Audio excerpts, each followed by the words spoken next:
Up, everyone? Welcome back to another episode of Stay Hot. I'm Blaiden Kirk, joined as always by my two favorite co-hosts of all time, Matthew Sponhour and Theo Ash. We do apologize for not releasing an episode on Monday.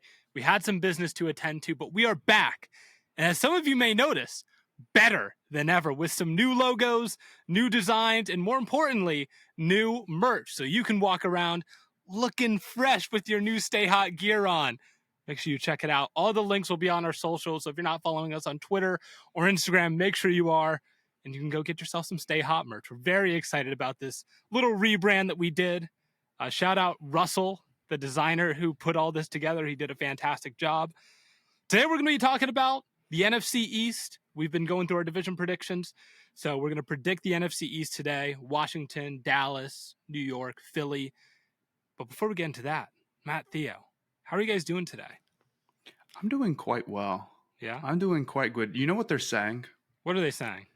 They're saying that Ivan Pace is working with the first team in Minnesota right now. He's going to make that roster. And when he does, I'll feel very vindicated. He should not have gone undrafted. I know he's short. That was wrong. He was good at Miami too, man. I was. was pretty shocked he went undrafted. He's a dog.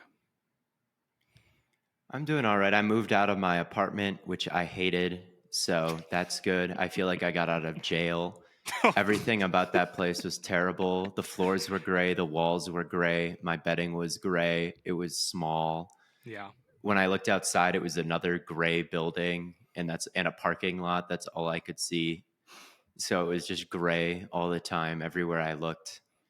And You're walking around like Charlie Brown? I was walking around sad. I didn't realize how that affected me until I moved out, and now I'm like, oh my God, I have space. There's like colors and stuff. Colors are real.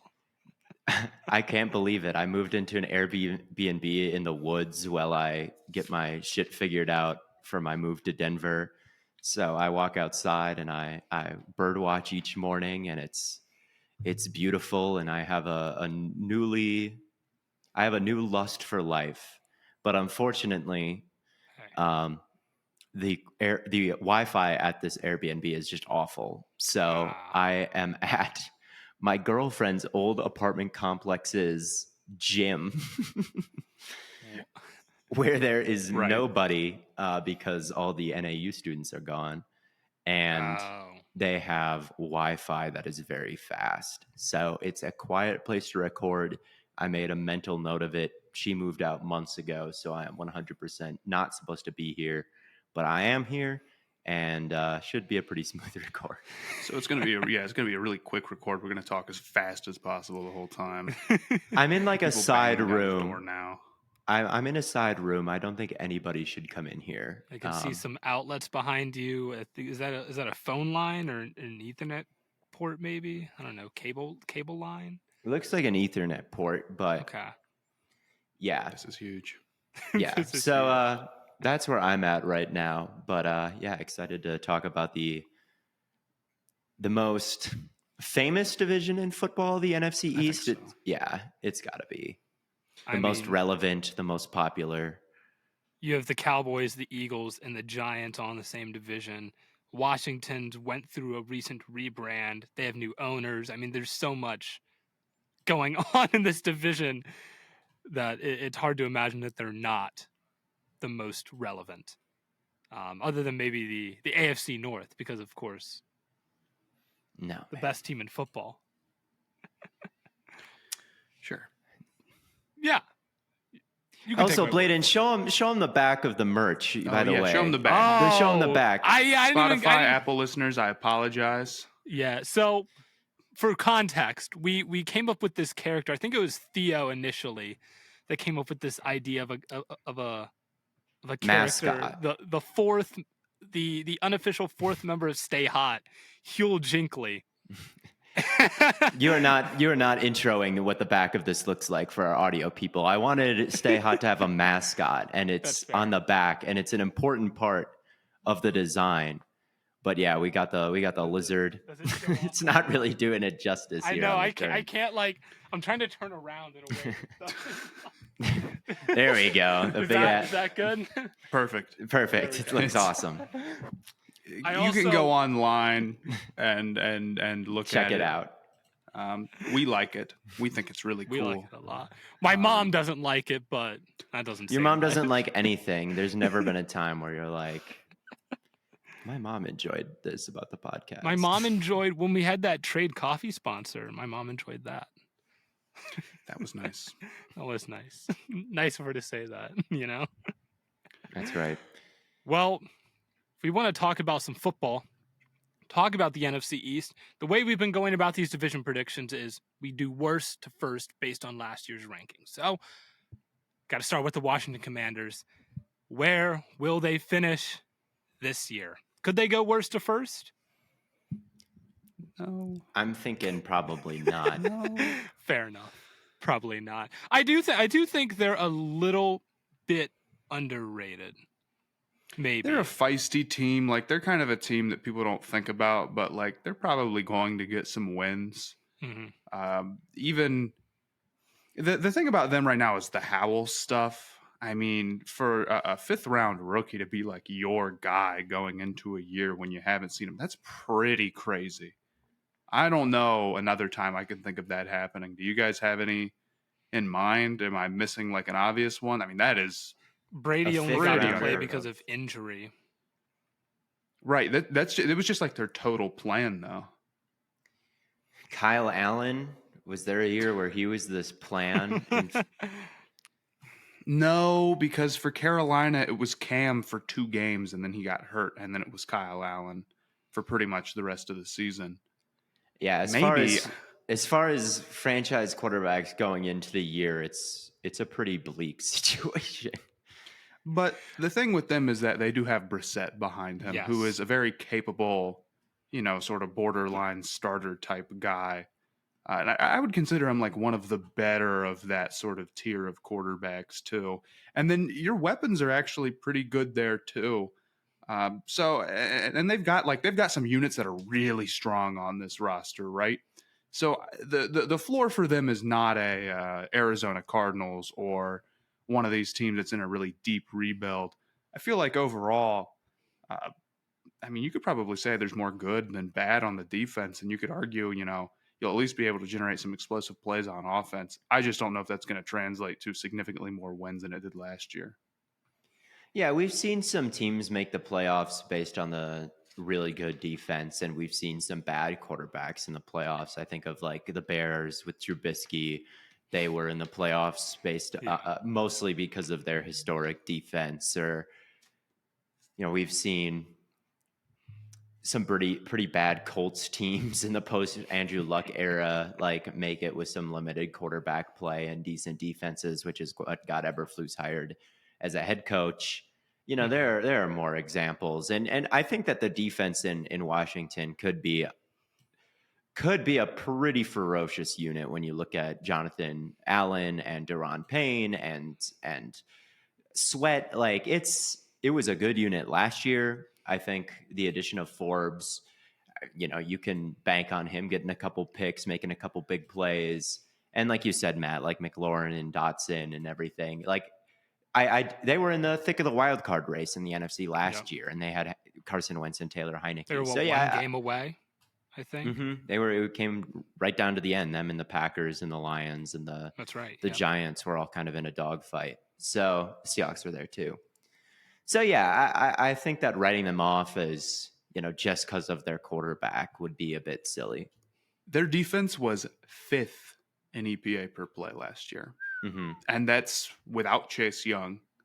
And if you think you're right about Forbes, man, yeah, the defense could be very legit. I mean, you're talking about teams that have made the playoffs with bad quarterback play. Washington's done that. Yeah, you're right. It was a couple years ago. That's a good... I don't know how I forgot them, considering that's who we're talking about. So, I mean, the pieces are there, I guess, for them to be a pretty solid team. You just got to question, I think, the offensive line is a big one, and I just don't think that they've done a lot to really make me feel any differently about that. I think their run game, if I remember correctly, is very bad. I think they had multiple running backs who were averaging like under 4 yards a carry. I'll go look at the numbers here in a second. And what do you think of Howell? Is he going to be okay? I don't think he's going to be okay, to be completely honest. but again, I think like because they have Brissett, if you get like 3-4 games into the season and Howell just stinks, you just put in Brissett, man. And I like he's a 5th round pick. You're not married to the guy. Like you can kind of just like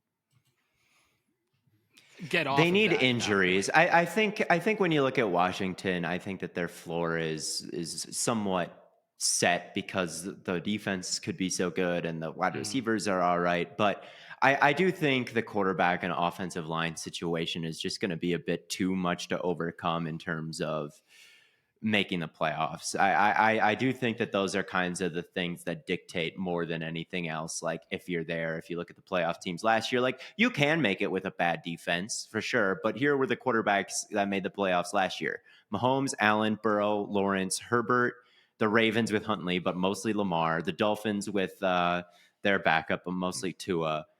Then it's Hurts, the 49ers, which, didn't have a great quarterback situation. But they have they're amazing everywhere else. So Cousins, Brady, Dak, Daniel Jones, and then Geno. So it still is like mostly Pro Bowl caliber quarterbacks, rosters who are ridiculously stacked with players littered all over the top 100 like the 49ers. Right. And that's not quite to the level of, what Washington is. My evaluation of Howell, I think the go ball is the most overrated thing that you can throw in football. I think that throw specifically is very important. It creates a lot of huge plays. Like it's very good to be able to hit it. But when it comes to like Howell's evaluation, it is carrying so much of his hype is like those throws. And a lot of the times they're one-on-one up the sideline. They're not in a closing window or anything like that, because if there's a single high safety and you throw it to the sideline, like it's kind of just one-on-one. And if you put it in front of the corner, a lot of it comes down to the wide receiver at that point. And Howell's very good at throwing that pass specifically. But to me, consistent quarterback play is like hanging in a pocket as it's collapsing and hitting intermediate throws over like the middle of the field. Like those are the elite quarterback throws.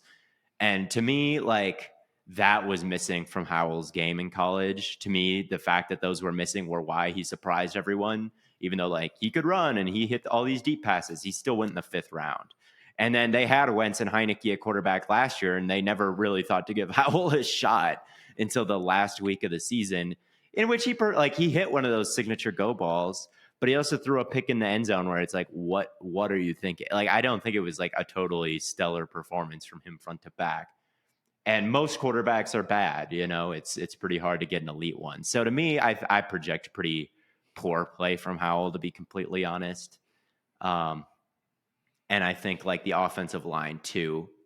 I mean, if you were to play 5 down and get one-on-ones across the board against Washington's offensive line, you should say every single one of our defenders should beat every single one of their offensive linemen. This is the Browns last year were getting interior wins, and they had one of the worst interior defensive line groups in football last year. They were winning against Washington's interior offensive line. It was a complete joke. Yeah.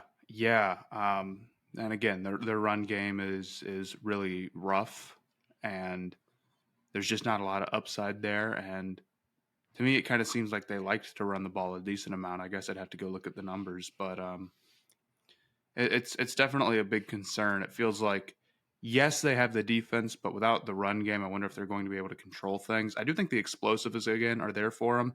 I'd argue that maybe, yes, with Howell, I'm not a Howell guy. I'm not going to go here and like go out on a limb, but throwing go balls to Terry McLaurin is right. Not the worst way to go out. My big concerns with them are a couple things. Number one is that Ron is probably on the hottest seat of any coach right now. I mean, if there's a guy where you're saying, hey, he could get fired, and like Rule did last year, it'd be Ron. Oh yeah. I mean, why do you think Bieniemy took this job? Why would he Right. make a lateral move from coordinator to coordinator? Yeah, the only reason he did it is because he thinks Andy the job Reid's not itself. right. Andy Yeah. Reid is not, and I guess money too. It could just be money because a new ownership group. Obviously, every time there's a new ownership group, they spend on coaches. You see it in Carolina right now. You see it in Denver as well. So money is part of it too, but also there's upward mobility there for him. And as far as Bieniemy goes, and like, I just don't think anything that you really do in Kansas City, it's just tough to know how that translates because Andy Reid is there and the players are just so good. I think what they're going to be hoping is like, okay, we're going to throw Howell out there. If that doesn't work, if their first 6 games are Arizona, Denver, Buffalo, Philly, Chicago, Atlanta, you probably got to be at least 3-3 through that for Ron to survive. If they're 2-4 with a lot of their easiest games right there, it could be time. You throw in Bieniemy as the interim and you see how things go. But my number one concern for them is like, okay, if we see this path for them is like a sort of like great defense and just an okay quarterback and enough weapons to make it work, and they're going to be like one of those teams that makes the playoffs, you typically need the schedule to break your way. And it doesn't, because they play in the NFC East, meaning that, the Giants are serious. The Cowboys are very good, and the Eagles are obviously very, very good. And they also play the AFC East. So from week 7 to week 13, here's their schedule: Giants, Eagles, Patriots, Seattle, Giants, Dallas, Dolphins. Yeah, it's the NFC East is a tough draw for them. I mean, it feels like the only teams where like the schedule is really easy has been like the AFC South so far. But yeah, every the team NFC is East, good, and they're all going to make the playoffs. Right. A lot of teams look good right now. A lot of divisions look good right now. But it's going to have to, for them to finish outside of 4th in the division, they're just going to need to get the injury luck. It's going to be like, well, Gino got hurt, or things just didn't work out on in other places, and the Commanders stayed healthy and they had a good defense and they squeaked to 9 wins and they squeaked in. Like, it could happen. They're not at the tier of the Cardinals or I think the Rams, where it's like, I just don't know if I see a chance based on the roster. I do think they've got a chance, but if we're stacking up things preseason, they're a team that you can't completely write off, but it's like, are they going to line up 11-11 right now and beat the Eagles, or, be a top 7 team in the NFC with Howell in the offensive line? I lean no, and I think they'll be 4th in this division. I just can too easily see things deteriorating at the most important position, and then the coach getting fired. And who knows, sometimes interims take over, and that's the jolt you need. The Panthers saw it last year, but I don't know, man. I'm not going to predict them to finish over the Giants or the other 2 big ones in this division either. Because maybe those if you really thought the Giants were going to take like a huge step back and regress from all the 1-score games they won, maybe. But I mean, even the last 4 games I cut off at 13. It's Rams, but then you have Jets, Niners, Dallas again. Like, it's just a brutal schedule, man. After those first 6 games, you get 1 break, and everybody else is, pretty much like a playoff team or a playoff hopeful team. So it's going to be a very, very, very tough position. They're almost like, if I like a team that's sort of great defense with a mediocre quarterback who maybe can make it work, I like the Patriots more. That's kind of more of a team that I see as like working in that mold. But they do have a lot of pieces in place. They're not just a totally horrible, no good team. Yeah, if this is a team with a new owner where like after this year, this is getting way too far into the future. But like, I could see them adding like a Kyler or something like that and being like pretty serious immediately with a serious quarterback. But for right now, I just don't think they've got it. Jonathan Taylor's trying to get out of Indy. You want to make a trade? That'd be so unserious for them to do. Get yourself a little bit of a run game going. I mean, teams are definitely willing to spend on running backs, probably more than people realize. I mean, I think everybody has this idea it's like nobody is willing to do it. That's not true at all. We saw 2 teams take a running back in the top 12, and right. I mean, the Niners traded for McCaffrey, and they're a very serious team. It happens, but I feel like, we've hit a stretch of owners here with Mark Davis and Jim Irsay who don't exactly function like the rest of the league. And I do think that you're right, Matt, that we've seen that some of this running back stuff is overblown based on the success that McCaffrey had after that big trade and the fact that 2 running backs, didn't get paid, but a massive amount of capital was spent on them in the draft. So it's like in the right situation, these guys can make money. It's just we haven't quite seen that situation. The Barkley situation was one where I thought they would pay him, and it didn't happen for a while, but then it did, like they did reach a contract. So I think that, I mean, if it's Jim Irsay came out and said, we're not trading him now or in October, and said, it doesn't matter if I live or die. Bring up the other 1,000.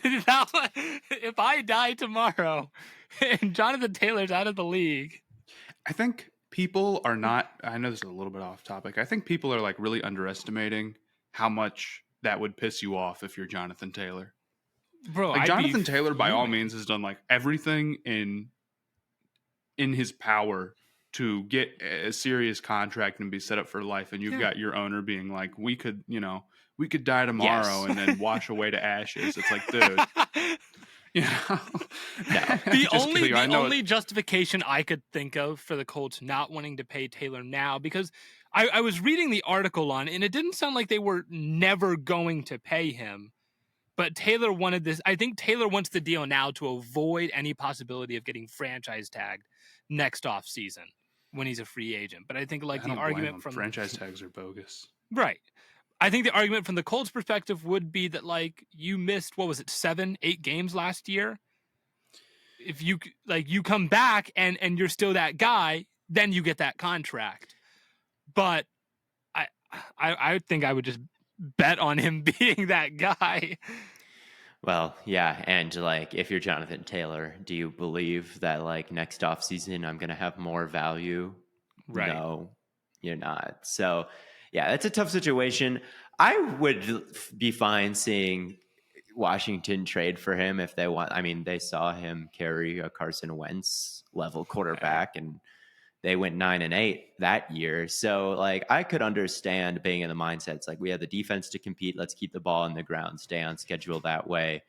And then Howell can be almost used in a, roll out, play action-y, deep shot type of way. Like, I could understand the logic there. I just don't think Jonathan Taylor is going to get moved. I think Irsay is as dug in as a person can be, consider reading the things that he's said over these past couple of weeks. So that's kind of my overall thoughts on Washington. I think it's going to be a frustrating offense to watch.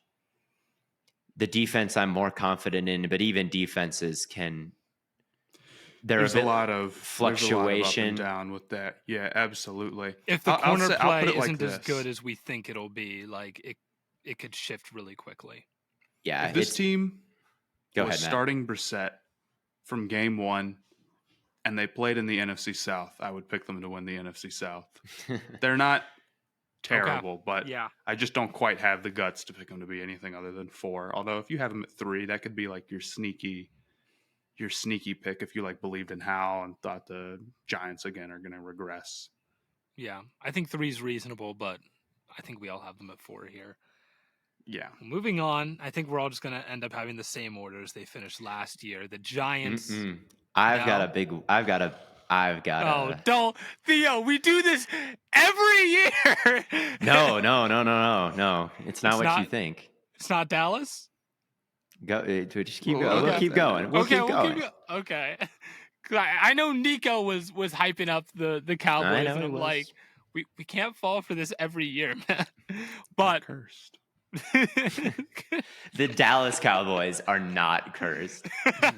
They haven't been to an NFC Championship game in how long? 30 years, something like that. I don't know, man. Their 4th round pick just turned into like a top 10 quarterback right as Romo's career like ended. That sounds pretty good to me compared to the average franchise. But I don't want to get into the cursed conversation again. So we're talking about the Giants right now. They paid Daniel Jones. They tagged Barkley, then paid him. They brought in Darren Waller. It's not it for a team that I think overperformed offensively last year. I don't think you can look for anything but improvement. They just have more receivers. It's like, okay, the idea is that Dayball, he can cook. He's nice. He can get guys open in space. Best fat guy in New York since Biggie.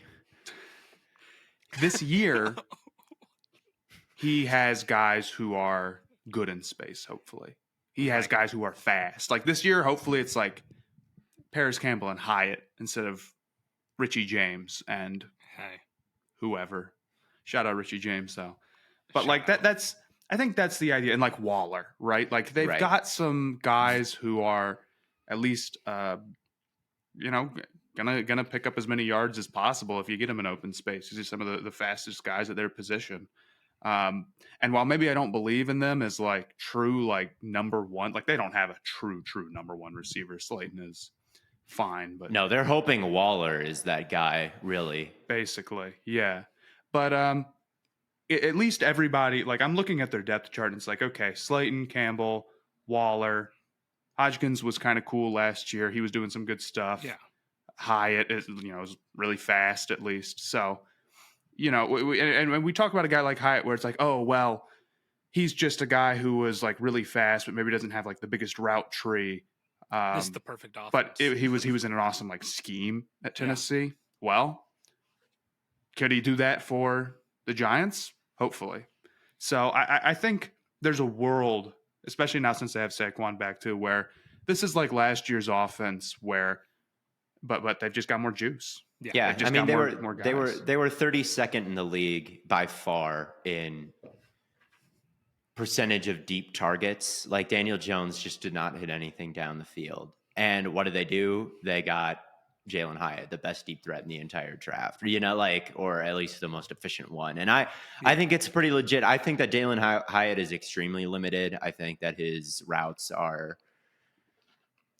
a bit clunky. I don't think he's great after the catch. I mean, if he catches it on the run and he has the angle, he can burn it. But as far as making things happen with the ball in his hands, he's not real great in that area. But taking the top off the defense, I mean, he can do it.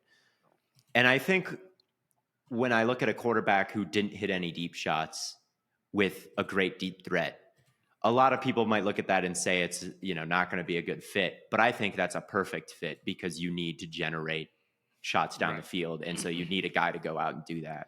And they got that. Waller is a really, really smooth receiver, huge catch radius, someone who can make tough adjustments. As long as he's healthy, I think he's going to be a big threat.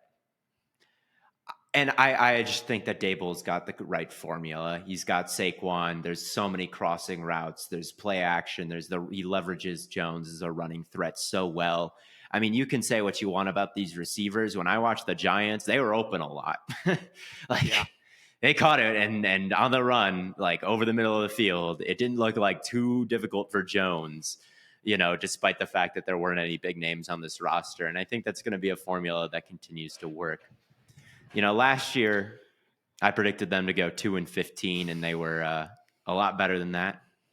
The year before, I picked the Bengals to go 2-15, and then I thought, maybe they might regress a little bit. I'm not making the same mistake with the Giants. I think that they've got the coaching staff. I think that they've got the front four. I think they might have one of the better pass rushes in the league with Dexter Lawrence and Thibodeau and Ojulari and Leonard Williams. I mean, those are four high-level players. Nice. I think Adoree Jackson and Banks are guys that you can play man if you're Wink Martindale and have them. They're athletic enough to run around with guys and follow them. I think that they have a good formula, and I like the Giants. It's the exact same thing with the Bengals too. They had this year where they kind of surprised everybody and they're really good. And then it's like, okay, well, they're going to regress. But what people forgot is, well, yes, they might regress a little bit in terms of just like winning all the one-score games. That's not going to happen for you every year. They got better. Right. So there's going to be less even out games. and they'll be right around. They'll be a better team that maybe just isn't as lucky and win maybe close to the same amount of games. That's what I see. Yeah. I have them finishing second. Oh. I've got them at 3. I've got them. I don't quite have the guts. Although I would like to. I'm looking at ESPN right now. Darian Beavers is a starter. Is this true Giants fans? Is he really going to start? This would mean a lot to me. Cincinnati. We're on fire with the Cincinnati stuff right now. Jerome Ford is going to have the Kareem Hunt role. Ritter is going to be Tannehill. It's all coming together. How does it keep happening? They're in the college football playoff. Every Cincinnati player is great. It's really just that Ohio State receivers are very good. Like all the best receivers go to Ohio State and they get weeded out, and like Hartline is just that guy. And then that Cincinnati team was awesome and they were really good and they made the college football playoffs for a reason. Right. I have them at 3 again. I think they're good. I agree with the additions. I believe in Dayball. I think Daniel Jones, is what he is. He's solid. I think he's in that sort of solid, okay tier of quarterbacks, and they've got a good scheme that works for him. And he's got some wheels too. Like it's a lot of good stuff. Their offense was very good last year with very limited weapons. I mean, it's such a huge upgrade. They've had to have at receiver. I mean, some of the worst weapons in the league. What they're able to do with their quarterback receiver combo is ridiculous. That's no slight to Daniel Jones, but there's just not many teams that are able to produce like they did. I mean, they were like 10th in EPA per drop back. Yeah. And their offensive line wasn't that great, and they were like 5 and EPA per run or 6 or something right around there. Like right. I think Kafka, he comes from the Chiefs. I think that he was in line for some head coach interviews and was heavily considered for some of these jobs. I think they wanted to see it another year. I just think they've got the coaching staff. I like Wink Martindale. I like Dable. I like Kafka. I with all the problems they had last year, they all still sort of exist. Like the wide receiving core is not super elite. Daniel Jones, isn't this guy who's bombing it down the field like Josh Allen or Mahomes or like one of these elite guys or anything like that. But I think that they can crossing route their way into the playoffs again. And if they were able to do it last year, I think that they'll be able to do it this year. And I just like the culture. I like the coaching staff. Mm-hmm. I like they've got the guys to do what they want to do. And I think they're more than the sum of their parts. That's what I think about the Giants. And my shakeup is I've got them at number 2 in this division. Okay. I thought your shakeup was going to be, you're going to bet on Dallas again. That's going to be everybody's shakeup. That's going to be we'll just switch around. We can't keep falling for this every year. Be like year 5 of betting on the Cowboys. That's right. Dallas is my number 3. So they're the next team up. I've pushed Dallas agendas too long, man. It's time to switch it up a little bit. And I'm still a Dak fan, but it's time to return to my roots as a Mike McCarthy hater. Okay, I can get behind that. It's the play calling you're worried about. I think it is the play calling that I'm worried about. I look at Pollard, and when he's played without Zeke, he's done well, and the Bears game is a big example. But even in that Bears game when Pollard had like 150 yards or something, he only played like 50% of the snaps. To me, their running game is going to evaporate a little bit with McCarthy. And this was a problem through the whole Rodgers era, basically, was they never really had a running game to lean on, especially 2018, the year McCarthy got fired. I think that he is going to put a lot on the West Coast quick game, put the ball in Dak's hands, and their running rate. Because with Kellen Moore, they would have 12 personnel. There would be a lot of tight ends. And maybe the drafting of Schoonmaker means that's still going to be a thing. But I don't know. I think it's going to be a lot of short passes. I think they're going to put a lot on Dak's plate. I think that consistent running threat that they had with Zeke is not going to be there. And even though Zeke kind of dried up over these past couple of years, it was still, that power element was there. And I look at the offensive line, and I look at how old they're getting. I look at Terrence Steele being limited in training camp because of his ACL. I look at Zach Martin holding out because of his contract. I look at how old Tyron Smith is and the fact that he gets hurt every year. Like, Tyler Smith is an ascending player at left guard, but I think the passing game is going to look a little bit disjointed out of the gate with the protections. And I think Dak is going to, one of the problems Rodgers had towards the end was like being way too aggressive for like no reason. And I think you started to see that a little bit with Dak last year. I don't think with less of a running game, because I think it is going to be less, that's going to get way better. And I don't know. The roster looks good on paper, but I'm selling Mike McCarthy. And I think this is the year it kind of rears its ugly head. And I think it just looks a little bit disjointed and frustrating. And it looked a little bit like that last year. And I have them at 3. I think you're like, I get the concerns with the offense, but like, I think you're just discounting the defense a little bit. I mean, their defense is ridiculous. They had some of the most depth at safety in the entire NFL. They have one of the best pick artists in the entire NFL. They added another guy who's really great on the other side with him. I mean, and then of course they have Micah Parsons, who might be one of the best defensive players in football. Like I just feel like they have so much on defense. Like if we talk about like the floor of Washington could be to the point where they could possibly win the NFC South. I mean, Dallas is right up there. Dallas probably has a better defense. Don't even worry about it, man. Don't even worry about it. That's kind of how I feel. It's like I could see the offense struggling to some extent, but you've still got a really good quarterback. You've still got, I think, really good weapons. I mean, CD, Gallup, and Cooks is really strong 1 through 3. There's still a lot of upside on that offensive line. Maybe there's a spot here, a spot there, but it's certainly not some sort of disaster unit by any stretch. They've got probably more really good players than not, at least slated to start. And then I think they added Smith and Gilmore to a defense that was already one of the best in the league. Mm-hmm. There's definitely a world where the play calling comes and bites them, like we've seen, meant so much for the Giants last year to have good play calling. Bad play calling can, work the other way.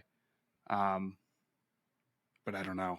I don't have the guts to put the Giants above them. And the Giants defense is also not great. It was not good last year. And I know it's still a work in progress. And that's how I feel about the Giants. It's like they're good and they're still ascending. Yeah. They need some more X factor. When you play Madden with them, you need some X's. I played Madden with them last night, and I'm like, these receivers. And to be fair, it was Madden 23, so you don't get like all the new guys. But I'm like, dog, they don't get open like at all. And I'm just saying, like, they need some queens on the chessboard. Like, they've got Andrew Thomas and they've got Lawrence on the other side. They could probably use a couple more because I think as far as star power goes, Dallas does have the edge. And I see what you're saying. It's a hot take, and I could definitely see Dallas being quite good for sure. I mean, they've been 12-win team the last 2 years. I mostly see it in the running game. I think that Pollard. I think if all they've got is Pollard right now and like Deuce Vaughn, and I can't remember the name of the third back off the top of my head. To me, unless they sign Zeke back, which I think could happen, I think their running rate is going to plummet.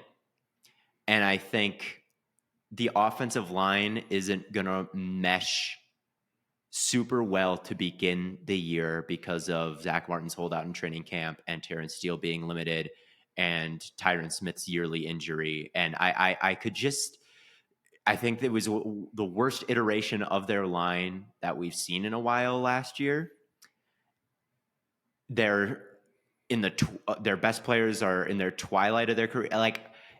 And I just remember those last McCarthy years in Green Bay and how bad they were and how they were forcing things and how it was just frustrating. What were their regular season records? Towards the end, it was okay. I think let's see 2018. I think they only won 7 games in 2018. I'll also be real with you. I don't think losing Zeke is a problem at all. I don't think it's a problem. I think it just indicates how they're going to approach their rushing attack. And I think they're really going to put a lot of eggs in the passing basket. And I think that this is just, and it could go each way here, but for the sake of, I guess, being interesting and not just having it go 1 through 4 like it was last year, I can just totally see a world, and I think we started to see it last year, where there's just a weird gauge of aggressiveness really is what the big problem was. They were constantly trying to make things happen through the air. They weren't adjusting in the second half real well. There is just kind of disjointed. This is what McCarthy was leading. And I thought you kind of saw signs of that pop up last season. And now he's the guy running the show. And me as a biased Packer fan, I'm like, this is an opportunity to have kind of an interesting take. Yeah. It's not for clicks. It's not for views. It's just it's for clicks and views. And this is the thing that people really need to understand about Theo Ash is that he just has crazy things he doesn't mean. He's just a bag getter. And I respect getting you him, to go to links. And it's sickening. Look, there's going to be some weird shit bag getting, man.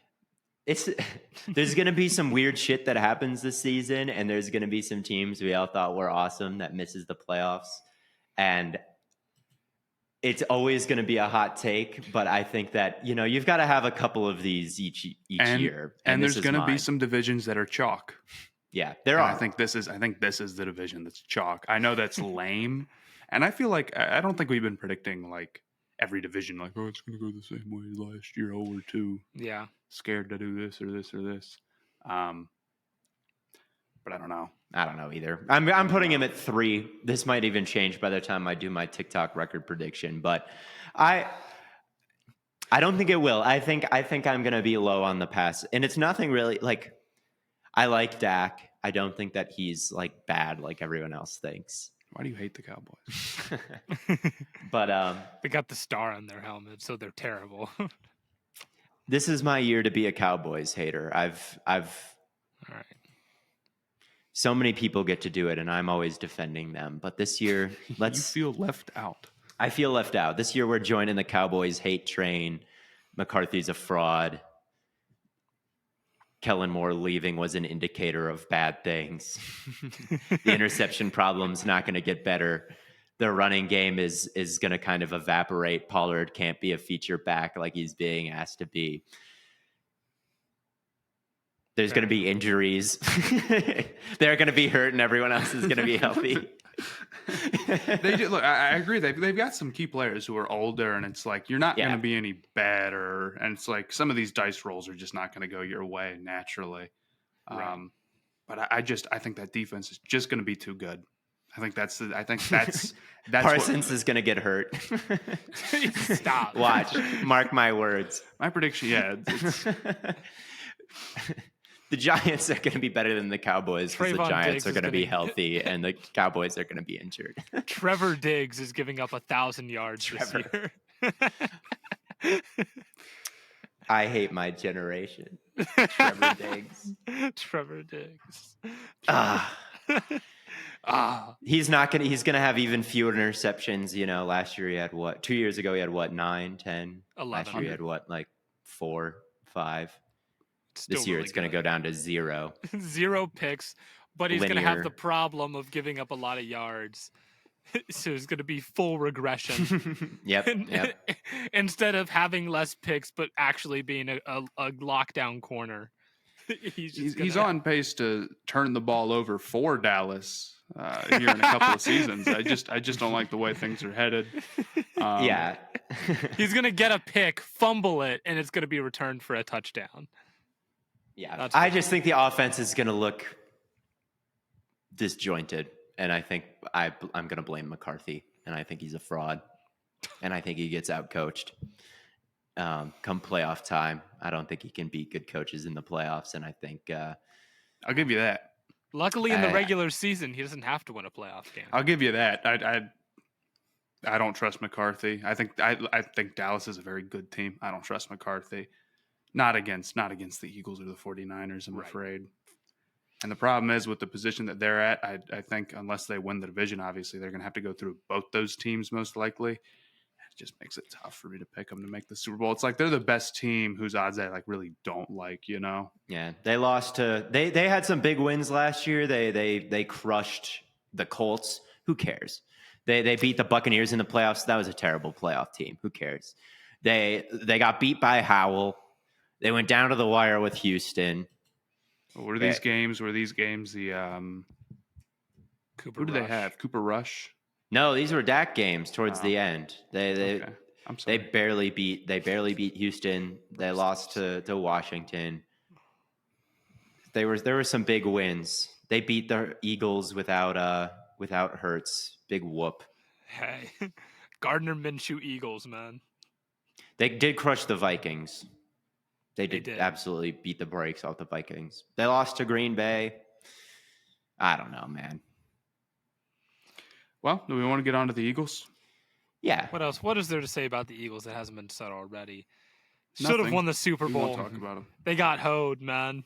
I can't believe the turf. I forgot about that. The turf. The grass. It was bad turf, though. It was natural grass. And Matt, I remember you're like, this is big turf pushing the narratives to make this intentionally bad natural grass field. And then everyone's going to complain. They want all of the games to be played inside on microplastics, and we're not going to let that happen. I don't hate that take, honestly. I think as far as conspiracies go, they on purposely made the grass bad on the biggest stage to shut players up about how they want grass This was right after, was it Debo that was making a big fuss about the... It was right when it was getting talked about. Everyone was hating. It did happen. Everyone was hating on they set the Sodfather up. They were like, this 90-year-old man is going to take the fall. That poor guy. They went out in the middle of the night and they dumped water on the field from like one of those firefighting helicopters in the middle of the night. This is at SoFi, correct? This was in Phoenix. Okay. It was at Phoenix. It was. So it is possible. Okay, that is what happened then. Nice. That is what, because there's fires, in Arizona. Anyone could have thought they were just going to bring it to any old wildfire. Plus, it's in Glendale, and like, who cares what's going on in Glendale? No one from Arizona. Like, no one was paying attention. Anything could have happened. But yeah, I mean,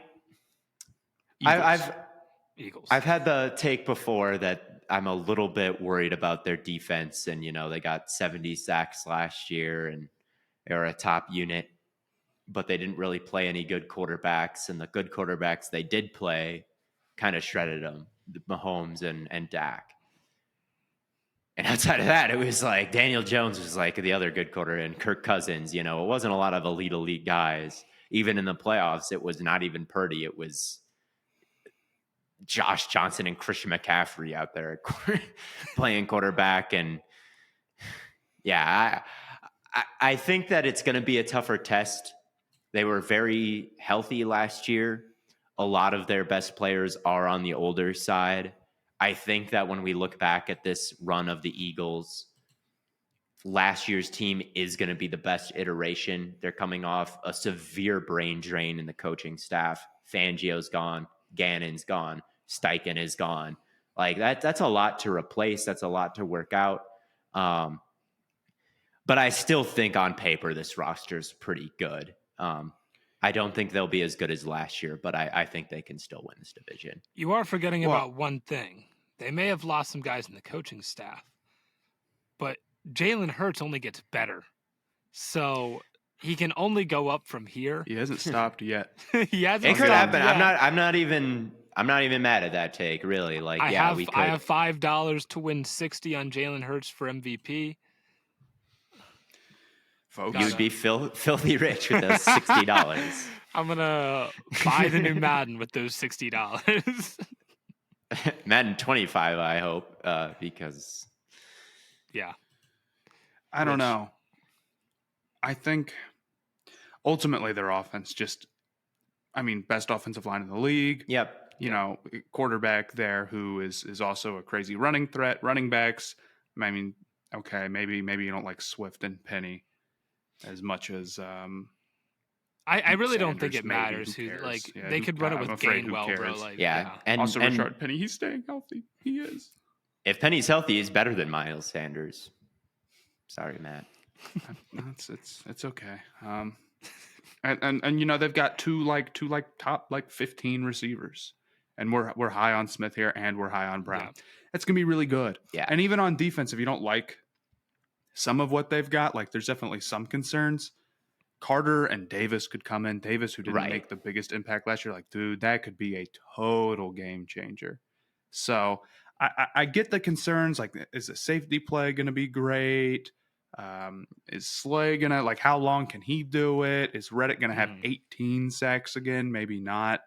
What are some of the linebackers, like Nakobe Dean? Is he going to be able to really step into that role? Right. But I just think even if the defense takes a little bit of a step back, that offense projects to be like one of the best in the NFL, both running and throwing the ball. And I still think there's enough talent on that defense where I'm not like they're going to be the 20th unit or anything. So did they have a ton to say about them. Did they ban that QB sneak that the Eagles do? No. Oh, they're going to be fine. Well, everybody's going to do that next year. I think this year, every 3rd and 1 is going to get converted, and it's going to be stupid the whole season because offenses are working with 4 downs all the time. And maybe next off season it gets bad. But I mean, Devontae Smith could end up being better than AJ Brown. I think that's within the realm of possibility. I mean, did you see Devontae Smith run the ladder drill the other day? Oh my God, he's dude. so quick. What the fuck was that? Yeah, that dude is nuts, man. I'm telling you, bro. It's he's so damn good. It makes me feel better about not being an NFL player. There's just no way I would ever be able to do that, no matter what. I could train my whole life. It would make no difference. I hated.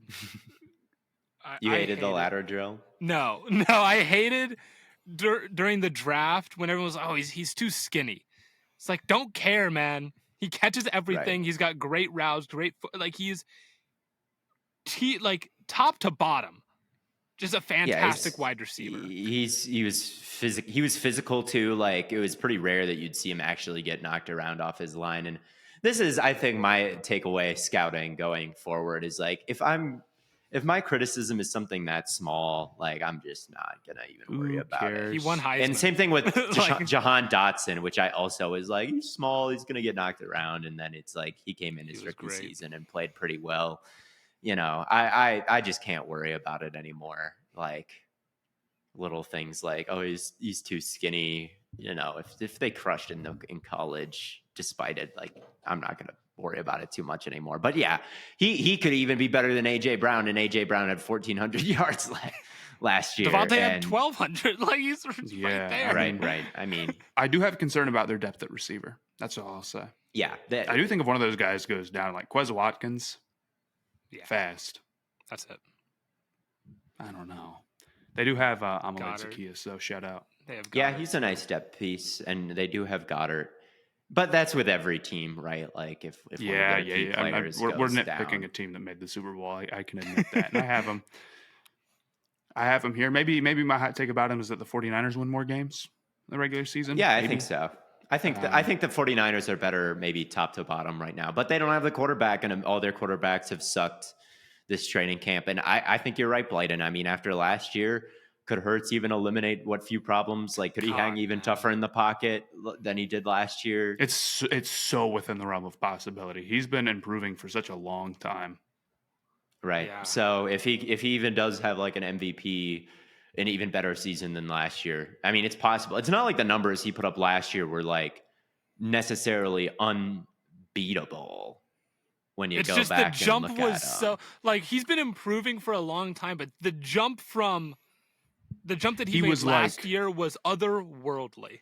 He was like, we're seeing what we have in Hurts, and it may be time to move on after this year if it doesn't pan out. That was the Yeah. narrative a year ago, right? Yeah. Like, it was not a lock that Hurts was the guy, and now it very much is. Yeah. And I mean, last year he had 3,700 yards, 22 passing touchdowns, 6 picks, 8 yards per attempt. Those are beatable numbers for him. Yeah. Like, Throwing we could- but how many rushing touchdowns did he have last year? You're right. He absolutely had a lot of 13. those. Yeah, 13. Good 13. Lord. He had like 750 yards on the ground. Yeah. Yep. He's and this is the thing. He's a cheat code in the red zone, man. Big, powerful quarterbacks, cheat code, man. It's Cam Newton-esque. Yeah. Where it's just like, if you have a guy, and with an offensive line like that, like, dude, just Yeah. QB power.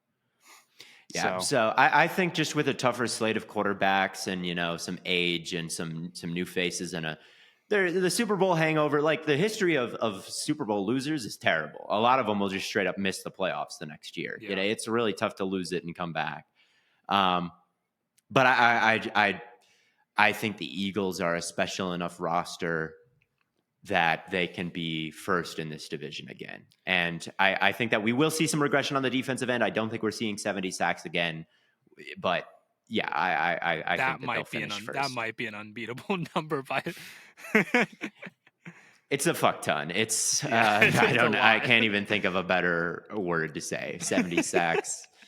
I mean, good Whole Lord. bunch. That's a lot. That's a lot. So Is it a lot?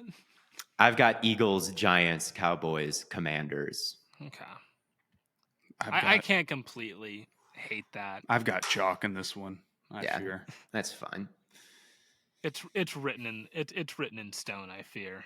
The gods have played this. Greek gods, Zeus, he's already planned this out years in advance. So That's what I've been saying, yeah.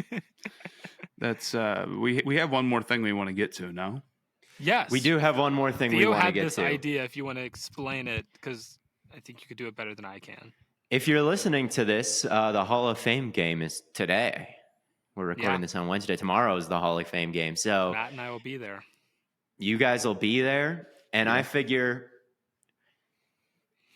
in the insatiable thirst for content that this industry has, and especially centered around the Hall of Fame game, we've got to do something to make it interesting. So I figure we'll do a fantasy football league for one game only, the Hall of Fame game. All players on the Jets and Browns are available to you. I want to do one quarterback, one tight end, one wide receiver, one running back. Okay. It can be, you got to balance how much are the first strings going to play, we think, who are the third strings that we like. We'll tally up just probably ESPN standard fantasy scoring, half PPR, which one of our draft picks or which team that we can assemble based on only players in the Hall of Fame game.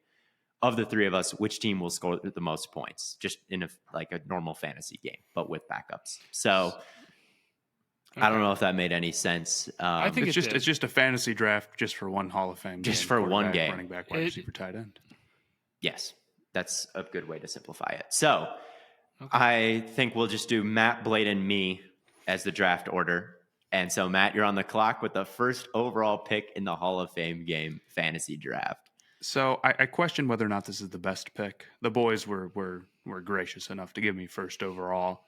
I don't know how many carries he's really going to get, but I'm going, obviously, Jerome Ford, running back. He balled out last preseason. He did ball out last preseason. This is, I think, a totally chart. I think that this is a very valid first overall pick. He's my guy. Is what's most important. The fact that I've probably said this 100 times, the fact that he really is going to get the backup running back role here when there were several guys in front of him better means so much. It means a lot to Ford and his family and his friends, but then it's me right below there. I'm very excited. I think he was so good at Cincinnati. I'm super, super pumped for it. I don't know if we'll quite have a Kareem Hunt role, but I think he's gonna see some touches this year because they don't really run Nick Chubb like Derrick Henry or anything. No, they don't. They don't. So it's Blaiden. So Jerome Ford off the board. Matt's running back. Blaiden, you are up next. I got the next pick. I did. So when Theo first proposed this idea, I thought we were picking guys that we thought were going to be just like good in fantasy throughout the season. It's no. No, I understand now, but like now I realize how good of a pick Jerome Ford is. Because he actually will probably just ball out week 1. So, or preseason week 1. So you know what? For the hell of it, I'm going to take not a stay hot legend, but I think just a fan favorite guy, also on the Cleveland Browns, Dorian Thompson-Robinson, quarterback. He's like I don't know if he's going to be the 3rd string or the 4th string, but I know a lot of people like him a lot. He's kind of a fun athlete, so I could definitely see him getting some playing time and getting some like decent. It'll be him and Mond. He's gonna get some run. Yeah, it'll be him and Mond, and I think Mond is going to start. I wonder if it'll even be Mond first half, DTR second half type deal. If you like DTR more than Mond, which is a pretty prevalent take, I think. And Mond is getting the easier. Taking Mond, but like. And if Mond is if DTR is getting the easier, because Mond is going to start, but if DTR comes in later, he could put up a lot of points. So I think that's a fine pick. I'm going to take Jason Brownlee. Oh God. Who apparently has been balling out as an undrafted free agent in camp. I saw one training camp clip of him going up and making a fantastic catch, which is enough for me to take him in this Hall of Fame game draft, to be completely honest with you. And then I'm going to take another Jet in Zonovan Knight, who broke a ton of tackles last year. Yeah, I think he was kind of a tank in this game. And there's a lot of running backs here. Michael Carter, Zonovan Knight, Israel Abinaconda, I think. So we'll see how much he plays, but right now he's listed as the 3rd string, so he should get plenty of reps. For sure. Does that mean it's my pick again? Yeah. It does. Okay. All right. I might just stick with the theme of like Browns players here. And if I'm already shocker. And if what do you mean the theme? I've picked 2 Jets in a row. I guess that's fair. I guess if I'm taking DTR, I should take a receiver to pair him with. Let's stack them. Might as well, go with the stack. But the question is who? Because like once you get past like Goodwin, it's like who are these guys, man? I don't think Goodwin's playing in this game anyway. I don't know if Goodwin plays. I don't even know if Cedric Tillman plays. Maybe because he's a rookie. He should. He's a 3rd round pick. But I think you would see him in the first half. I don't think you would see him in the second half playing with DTR. So that's the tough stack. Maybe I just pick because the Browns don't have a ton of tight end depth. Someone has to play. Maybe I just pick Harrison Bryant. Maybe I just pick Harrison because he's like an actual like starter, but he will kind of have to play just because I don't think the Browns have enough guys at tight end to kind of put on the field otherwise. Okay, so I think that's what I'll do. I don't hate it. Does that bring it back to my pick? Yeah, you have 2. Well, I got to go quarterback, and there's one guy here I know is going to get the starting look, and that's Zach Wilson. Let's go. He, I saw Salah say that they're going to run him. They don't know for how long. I'm hoping it's going to be a long time. I mean, there's all the motivation in the world to just see what you got in Wilson. Yeah, might as well. It's Boyle behind them. It's like, whatever. So Wilson is probably the guy you want to just get as much run as possible. So that's my game plan. I'm going to go with Wilson, and then I'm going to go back around. And, I can't help myself. I'm going Jeremy Ruckert at tight end. I think Ruckert's like a pretty good player. I think he's going to get some run. He's kind of like the third string, but maybe you don't want to start all the starters for the Jets, and he could get some serious playing time. And he's another young guy who needs some run. So maybe let him in there. And now I've got the Wilson Ruckert stack. So if we get a Wilson to Ruckert touchdown, I mean, with the number of points I think we're going to put up, I think that would win me the game pretty much immediately. So that's what I'm praying for. And he's an Ohio State guy, obviously. So, I mean, that's right. all you need. That is, in fact, all you And need. you guys already both picked receiver, so there's no point for me to go receiver right now. So that's my... Well, I went tight end. So. Oh, you did? Okay, well then.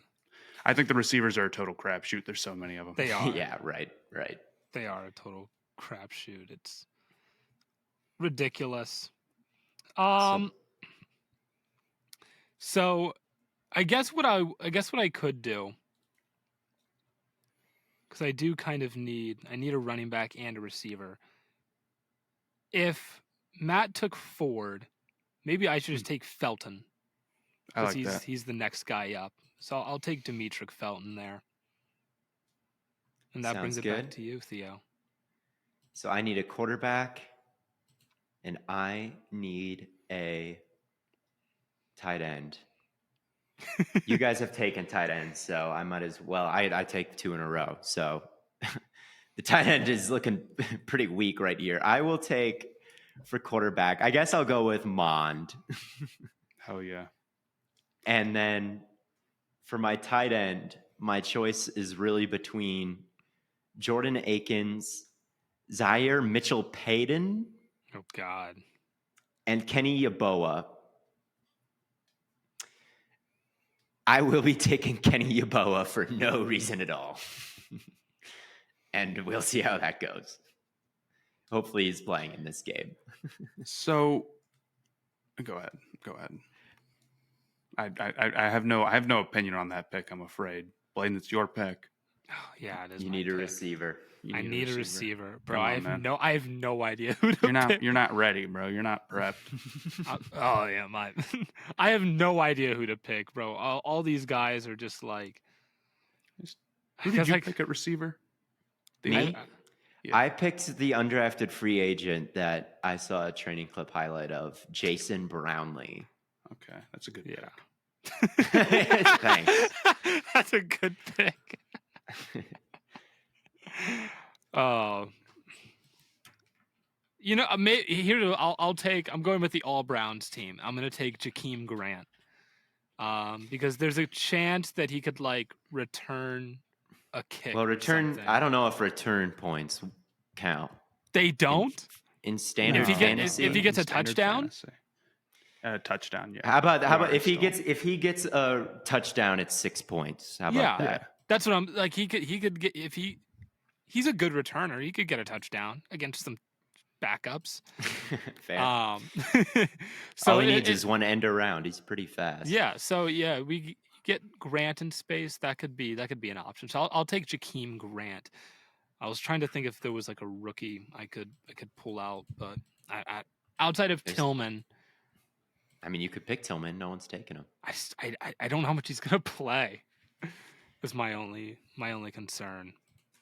So I'll take Grant. I think Tillman will play more, or Grant will play more than Tillman. I don't know. I think they're gonna play Tillman. That's who I'm gonna take. Really? I think that's yeah. When did they take him? The 3rd round? Yeah. I guess, but like. He's not above the Hall of Fame. I got a good team. I really like what I'm looking at. He's not above the Hall of Fame game. He's not.